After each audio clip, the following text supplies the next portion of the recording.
Hi everyone, my name is Corina Blanco, and along my partner Fabiana Márquez, we did an analysis of the short story called The Egg by Weir.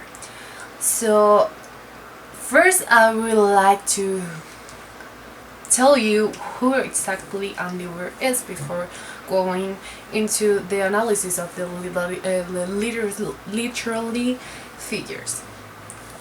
The first thing you need to know about Weir is that he's an American novelist that was born in June 16 in 1972 in California.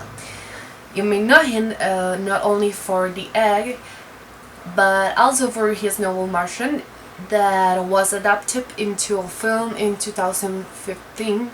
And one of the most fascinating facts about this novel is that he tried to be as scientifically accurate as possible.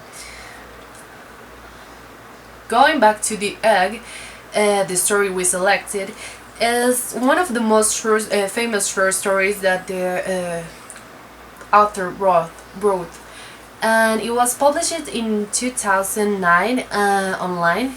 And it was the inspiration for many short films that you can find on YouTube, and also a rap song that is called Everybody by Logic that you can listen now. And it's also very important because not only talks about spiritually and God, but also about the racial issue that is going on right now in the United States. But going back to Weir, he's the only son of a physical father and electrical engineer mother, for which boy can assume that he grew up in a very scientific environment that we could say is exactly the opposite to a religious family. Even he identified himself as agnostic. You may not know what is an agnostic. The Oxford Dictionary defines this as a person that believes that nothing is known or can be known about the existence or nature of God. So what did exactly inspire this skeptical of God's existence and a passionate for science to write this story that talks so much about spirituality and afterlife, and it's a direct talk to God? I believe it's the urge that we have as humans to console ourselves since we don't know what is going to happen after we die. To be more exactly, Freud described this feeling in a series of essays called The Civilization and Its Discomfort. In this essay, Freud explains that in exchange of letters between him and an anonymous friend, they discuss the origin of the religious sentiment. He, Freud's friend, said that this feeling is present in a million people that he knew, and it refers to a sensation of eternity, a feeling of something illimited, unbounded, as it were oceanic. Even though Freud disagrees that this feeling is present in every person in the world because he didn't identify himself into this feeling, he illustrates that church and religious organizations take advantage of this oceanic sensation to reach more people globally, to call the attention of people around the world. So I believe Weir's inability to fulfill this religious emptiness through any religious organization led him to write this short story, to not only give himself a little sympathy, but also to other people that may identify with this existential feeling that Freud's anonymous friend described, but can feel it through Buddhism or Christianism, or don't believe these religions are certain about what is coming in afterlife. This is my opinion of what led the author to write this story, but you may disagree with me, and I would like to know if you agree or disagree, and if you disagree, what do you think that made lead Andy to write this wonderful story that is the egg? And you can comment below and leave your opinion about Andy and the short story. Now we will discuss the literary figures that are the Andy employs during the short story. The first one is imagery. We have discussed this in class. We know that imagery is mental images that the author uses to stimulate the sensory perceptions of the reader. It can be thermal, gustatory, tactile, olfactory, auditory, any kind. In the story, we identify one. It stimulates the touch, and it's when God is talking about the human mind, and it compares to touching a glass of water to know if the water is cold or hot. This is an imagery that stimulates, as I said before, directly the sensory perception that is touch. Then comes the motive. We have discussed this already in class also. Is any element, subject, or concept that is repeated and present during the whole literary work. And I choose three motives that I think are very important during the whole novel, the story, sorry. The first one is the meaning of life.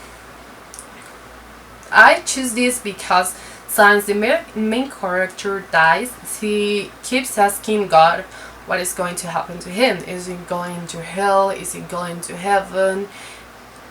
What is exactly coming for him? He's very concerned about his family and everything he left behind, but he's very scared of what is coming now.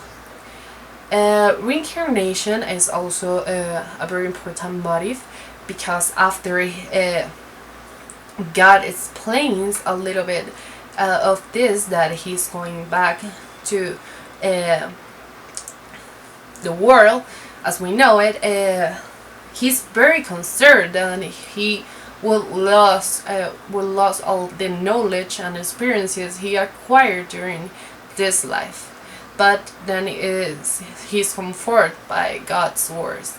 And the third, for me, the main and most important motive in the story is the universe.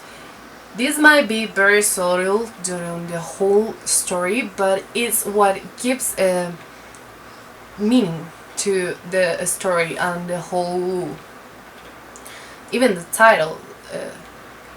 It's directly related to the universe. So then comes the symbol.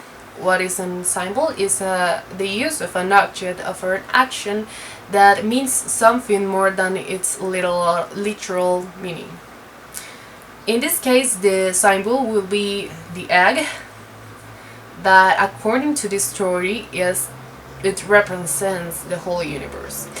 The metaphor that we can find in these literary figures is, when I get reborn, I'll just be a blank slate, right? He can be literally a blank slate, so that is a metaphor. He puts in an implicit way something. Then comes the simile. What is the simile? Is one of the most used literary devices and refers to the practice of comparison between two things, people, or anything that at first may not seem related. This happens twice during the whole story. The first one is when God contrasts the human mind to a glass of water. This may not seem related, but the story gives the whole information to relate them. Then comes So the whole universe, and just you said, is just an egg. I answer.